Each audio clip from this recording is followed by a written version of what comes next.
FIFA club বিশ্বকাপের quarter ফাইনালে জয় পেয়েছে ইংলিশ ক্লাব চেলসি।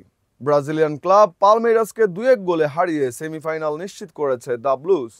শনিবার 5 জুলাই ফিলাডেলফিয়ার লিংকন ফিনান্সিয়াল ফিল্ডে মুখোমুখি হয় দু দল। খেলার শুরুতেই এগিয়ে যায় চেলসি।